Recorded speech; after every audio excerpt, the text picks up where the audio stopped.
Hi, എളുപ്പത്തിൽ സ്വാദിഷ്ടമായ cooker പാലട തയ്യാറാക്കിയാലോ? അതിനായി 1 ലിറ്റർ പാലിലേക്ക് 1/2 കപ്പ് വെള്ളവും 1/4 കപ്പ് പഞ്ചസാരയും ചേർത്ത് 45 മിനിറ്റ് കുക്കർ മൂടി വെച്ച് ചെറുതീയിൽ വേവിക്കുക.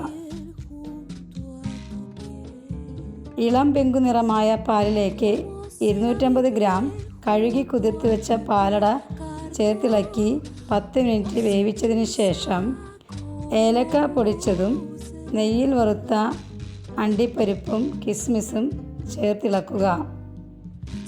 ആർക്കും എളുപ്പത്തിൽ ചെയ്തെടുക്കാവുന്ന സദ്യ സ്റ്റൈൽ പാലടയാണ്. ഒരു പ്രാവശ്യമെങ്കിലും ഉണ്ടാക്കി നോക്കി നിങ്ങളുടെ അഭിപ്രായങ്ങൾ കമൻസിലൂടെ തീർച്ചയായും അറിയിക്കുക. ഇഷ്ടമായാൽ ലൈക്ക് ചെയ്യുക, സപ്പോർട്ട് ചെയ്യുക. Thank you friends.